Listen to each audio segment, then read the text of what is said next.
Alors bonjour et bienvenue dans ce balado signature présenté par Jason Grollo, député fédéral de la Beauce. Bonjour Jason. Bonjour Germain, ça va bien? Ça va très bien, merci. Oui. Aujourd'hui, on va parler d'immigration et de travailleurs étrangers. Oui. Écoute, si j'irais avec une première question, est-ce que tu pourrais un petit peu expliquer le point de vue du Parti conservateur concernant les travailleurs étrangers, justement?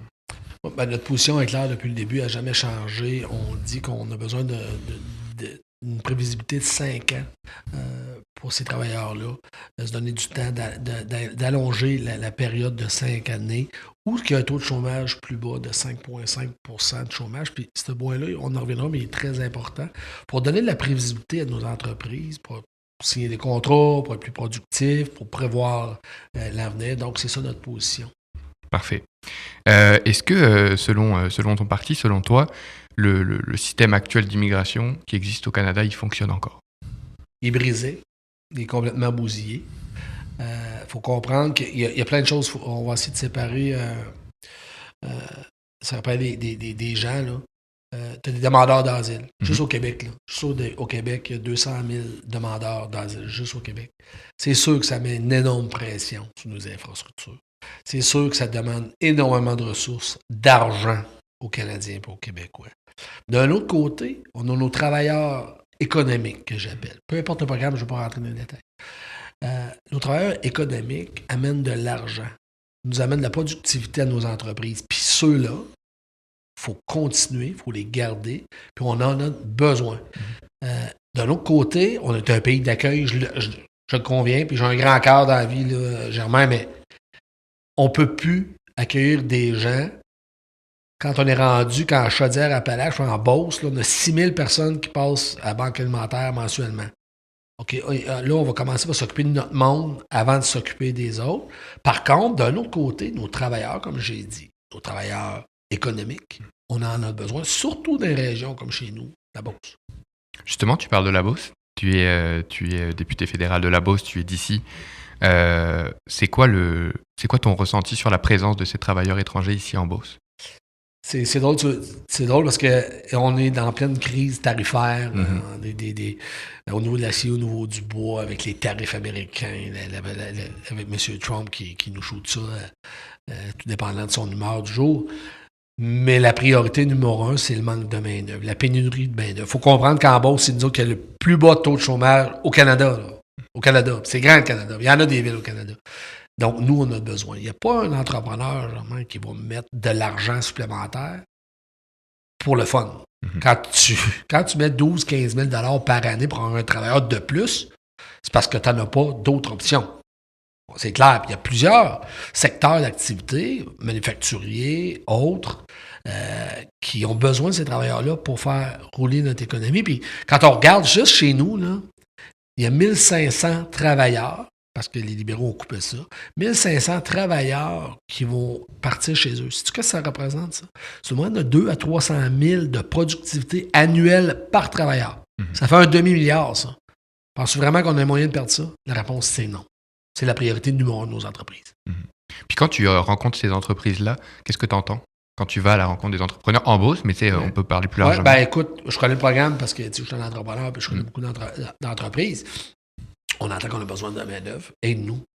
Tu sais, les entreprises beauceronnes, puis ils ne demandent pas de l'argent. Là. Ils ne demandent pas des subventions. Là. On est fiers, là. On est capable. Là. On en demande des outils du gouvernement. On dit au gouvernement, donnez les outils, permettez-nous d'avoir les outils nécessaires pour produire, pour être compétitif. Puis l'outil qu'on a besoin, c'est des travailleurs, puis on le bloque. Quand on dit, là, tassez-vous du chemin, le gouvernement, là, ça en est une preuve. Le Parti conservateur met de l'avant que ça a aussi un impact sur les travailleurs canadiens. Oui. Tout ça, tu en as un petit peu parlé au début. Concrètement, qu'est-ce qu'entend le parti? Qu'est-ce que tu entends? Le Canada, c'est grand. Les réalités sont différentes peu importe la région que tu es au Canada. Les réalités sont différentes, même juste au Québec. Tu vas à Montréal, ils ne veulent plus de ce programme-là. Il y en a trop de travailleurs. Les jeunes, le taux de chômage est trop élevé. Tu vas dans d'autres villes, les grandes villes du Canada, c'est la même chose. Donc, il faut être agile dans nos décisions. Il ne faut pas prendre des décisions mur à mur. C'est pour ça que notre position, on dit, hey, en bas de 5,5 % de chômage. Le plein de chômage, le plein d'emploi est à 5. Fait que là, on dit, on se donne un petit lousse. En bas de ça, tu en as besoin. C'est réel, c'est des faits. C'est factuel. Donc, nous, on dit que oui, on a besoin, mais dans certaines régions, la réalité, c'est que on n'a pas de besoin, malheureusement. Puis c'est nos Canadiens, nos jeunes Canadiens qui en souffrent. Fait que c'est pour ça qu'on fera une position plus précise et agile. Et justement, tu disais que c'était important de bien faire la différence entre les petites villes, comme on a ici en Beauce, puis les grandes villes. Pourquoi c'est vraiment très, très important de comprendre qu'on peut pas, tu l'as rapidement expliqué, mais qu'on peut pas dire ce qui est vrai pour une petite ville est vrai aussi pour une ville comme Montréal, par exemple. Ben, tu sais, nous autres, mettons, on va prendre l'exemple de la Beauce. Là. Dans la Beauce, les gens ne viennent pas habiter ici pour le fun. Là. Tu comprends? En Montréal, les gens vont habiter là parce qu'ils veulent une nouvelle vie. Personne ne va venir à Saint-Georges, à Saint-Éphrem ou à Sainte-Marie. C'est des travailleurs qui vont venir. Nous, quand on a de l'immigration, c'est de l'immigration économique. C'est pas des touristes qui viennent ici, là, c'est pas des demandeurs d'asile. Donc, la différence est simple, là. Nous, c'est des travailleurs économiques, peu importe le programme, qui nous amènent de la business. Puis jamais qui dépensent ici. Là. Ces gens-là sont impliqués, on les voit partout. Dans certains villages, sont dans des comités, sont partout, des comités des fêtes, puis sont intégrés avec nous. Puis nous, on dit, hey, on te retourne. Ça marche pas, ça. Le programme n'est pas bon. Au départ, tu en as un petit peu parlé. Il y a cette fameuse clause grand-père qu'a demandé le Parti conservateur. Ouais. Est-ce que tu peux l'expliquer pour les personnes qui comprennent? C'est simple. Ils ont fait des changements de 10 à 15 % il y a quelques semaines, qui est insuffisante sur un an. Les travailleurs qui sont sur place, on a besoin. Arrêtons de les renvoyer chez eux. On a besoin. C'est pas un luxe, comme j'ai dit tout à l'heure. Les entreprises ne payent pas pour le fun. Non.